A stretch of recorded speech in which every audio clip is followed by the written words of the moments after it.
Okay, hi everyone. I'm X Truffles, and today I'm here with Freaky, who has made it to the top 8 of the Dominion Online Championship this year of 2019. And we're here to do an interview. So, congrats again on making it this far in the championship. So, I'll be asking you some questions. How All right. long, how long have you been playing Dominion for, and how did you discover the board game? I think I must have been playing Dominion for like 2 years now, something like that. Originally, I started playing it when I think my mum bought it, and then we played it offline, of course, with my family, and yeah. Then I discovered online and basically played way too much Dominion ever since.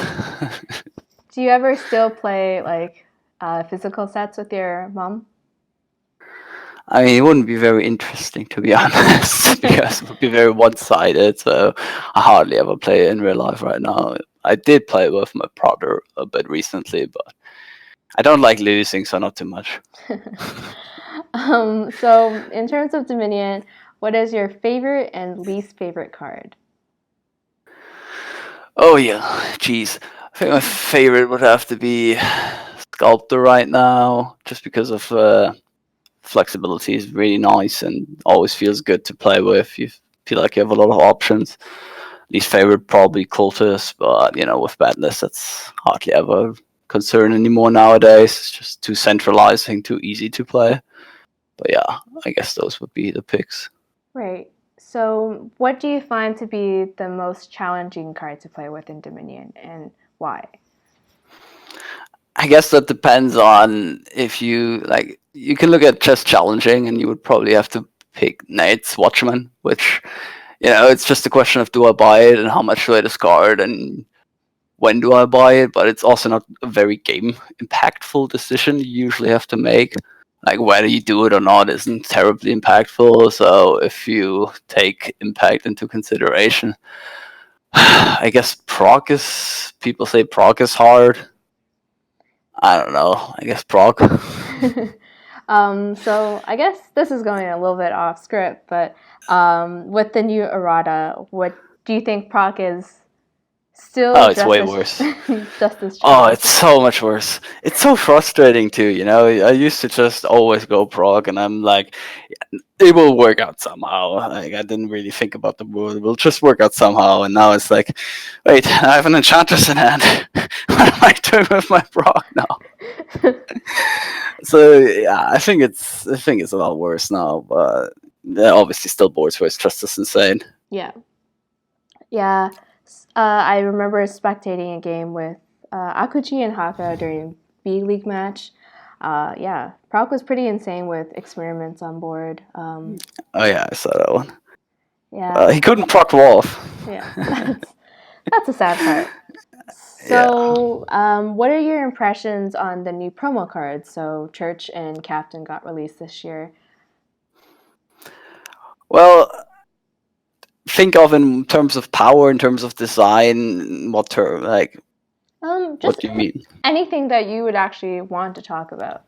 So, if you want to talk about design, if you wanted to talk about art, that's fine as well. I don't really care about art, but in terms of power level, I guess Church is pretty average, nothing exciting. And Captain is obviously way too strong. Mostly, it's very annoying to play with Captain because whoever hits six often just snowballs too hard out of control. Church has a small issue of a bit of a turn three syndrome where if you play a turn three, you're much better off than someone playing at turn four, but it's not as extreme as I originally thought. So I guess I'm fine with Church. I'm a bit annoyed at Kaplan, but I mean, Yeah, it's fine, I guess. I guess cargo ship has like a little bit stronger turn three syndrome than Yeah, quite a Church. bit. Quite a bit.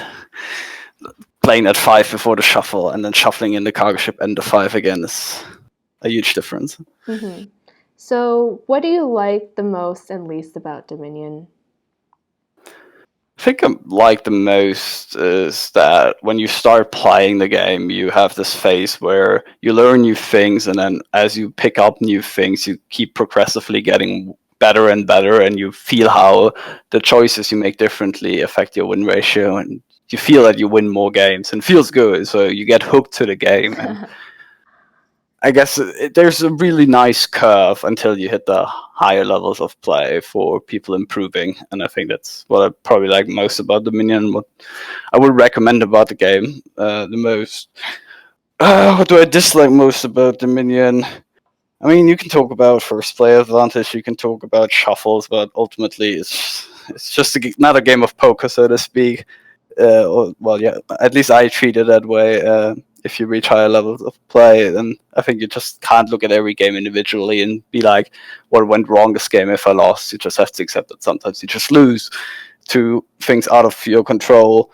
So I guess what I would say about the meaning that I like least is the trend we have where cards become more and more centralizing, as we see with Captain, for example, or as we see mostly with Renaissance, where the boards become less about what strategy do I apply, and it's more about how do I abuse this one card that stands out, that's so centralizing that everything revolves around it. So you look at Silk Merchant, you look at Inventor, you look at Recruiter, you look at these cards that just make or break a board, and the game becomes about who abuses this card better.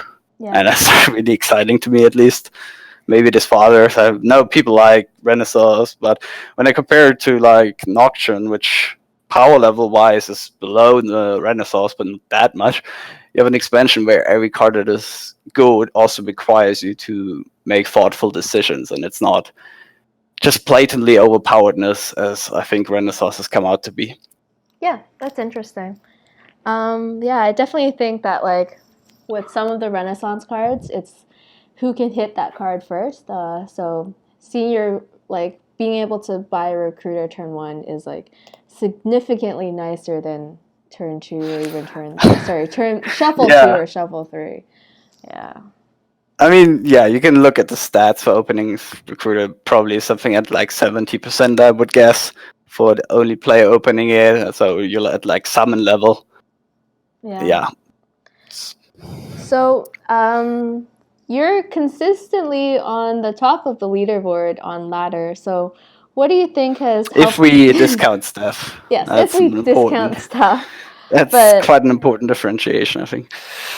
what do you think has helped you improve the most to get there? Because I think it's kind of easy to go from like maybe level like 40 to level 50 or like maybe level 50 to level 55, but it's way different, like way more difficult to hit like I don't know, even between 63 and like 64 or 65, there's quite a big, I think, skill difference in many ways. So what do you So think has helped you improve the most to get there?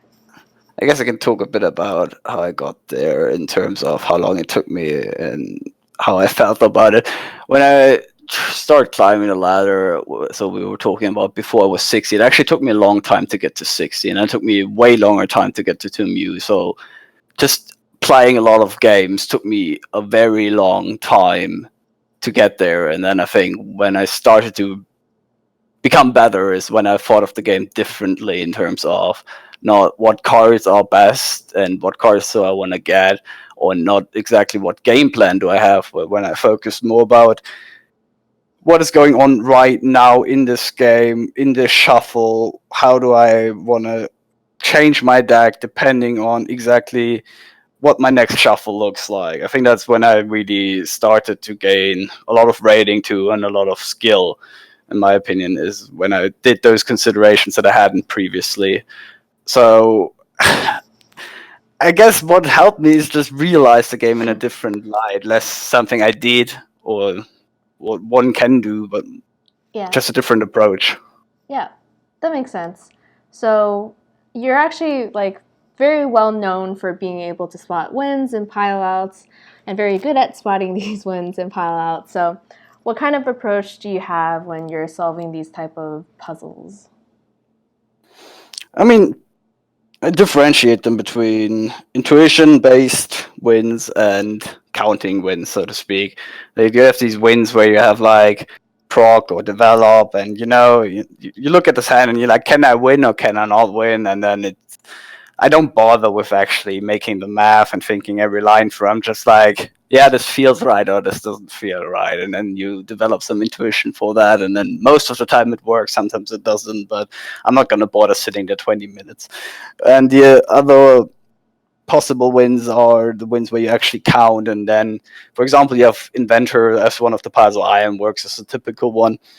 I like to think of things like non-ironwork gains, so that are gains that aren't ironworks, because ironworks can gain itself, right? So the restriction there, especially for ironworks, is only draw, not gains itself.